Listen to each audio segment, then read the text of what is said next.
So Rafika and, okay, sorry, over here. So hands up over here. Yeah, sure, you're waving real hard over there.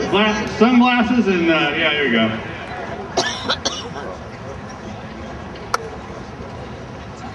First, I would like to say thank you for being brave enough to come out here and face this. And I would also like to comment that we spend roughly $10.7 billion per year on illegal immigrants, and I think that needs to stop because that drives up my health.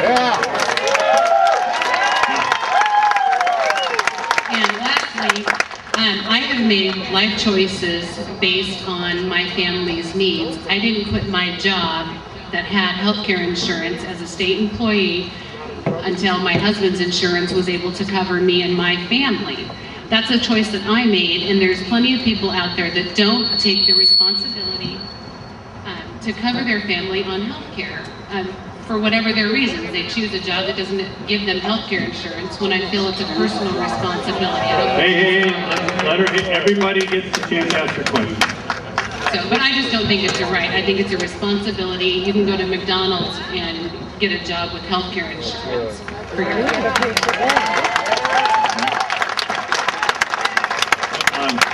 Thanks, and let's get some more hands up so I can, over that section, Rafika right in front of you, the guy there, and then let me respond to the young lady, the young woman's question, or comments. First off, it's not, I thank you for your comments about my bravery. It's more democracy that has me coming out here to listen to you.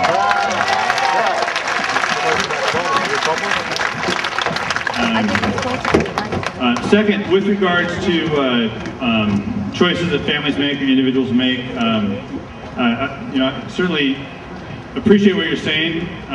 We've made some choices in my my family as well about working and my wife not working. This was before being in Congress, and so I understand what sometimes husbands and wives need to go through with their family and considering health care.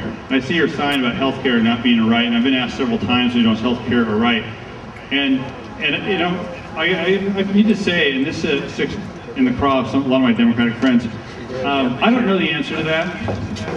I do know that it's a problem in the richest country in the world when John, as John points out, the number of uninsured people in the country. I know that it's a problem right now that we have discrimination and coverage based on age and gender and pre-existing conditions.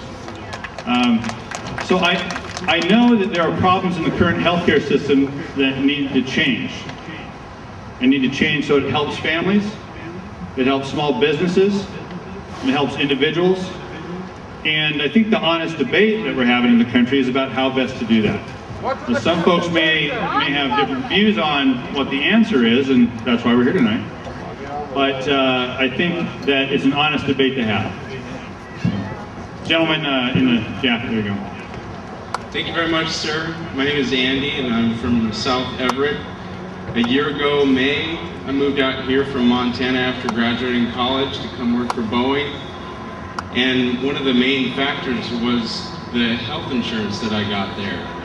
And it's been reported that Senator Max Baucus from my home state has proposed that there would be a tax imposed on the health benefits that I receive, and also there would be a consideration whether I receive those benefits as a member of a collective bargaining unit or not.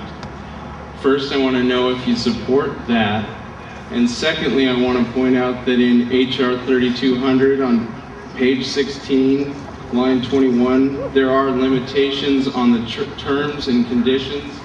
If anything in my health insurance plan changes according to this paragraph, it will be in effect defunct, and it will have to be put into the exchange in order to be a qualified health insurance provider. So in effect, anybody whose health insurance that they have and they like changes, sorry, I don't get my back to you. Our coverage. Yeah. That's the truth of what this says. We will lose our coverage.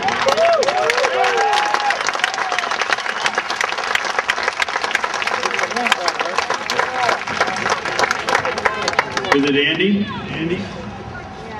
Is it Andy? let me get through it, because I'm pretty sure that in the exemption section, I'm going to double check, but I'm pretty sure in the exemption section, the acceptable coverage section, that you would not be included. So, no, I think in the exemption section, you would not be included, but I'll certainly, in fairness to you, sir, I'm going to go back and clarify that for me. But there's a whole section of exempt coverage, quote unquote acceptable coverage, and so I'll get back to you on that. With regards to taxation on health benefits, I don't support that. Something like this better than the private sector? I mean, anything?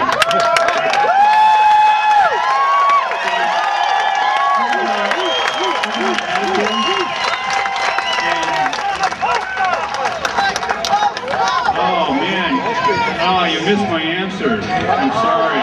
Didn't have an answer. Don't have an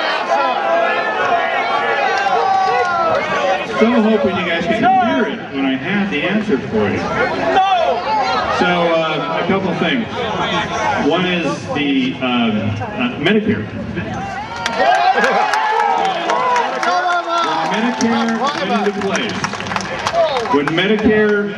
Before Medicare went into place, 44% of seniors in this country were uninsured.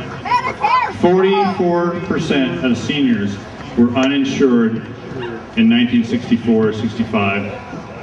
And now that number is nearly zero. And it pulled millions of seniors out of poverty. So that's I think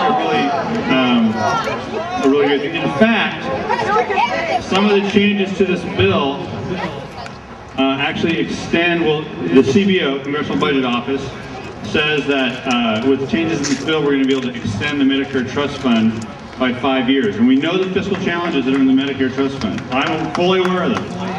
But we're looking at this will extend it 5 years. I'd still say that's not long enough, but I think it's important that we do it. So you asked for one example? That's my example.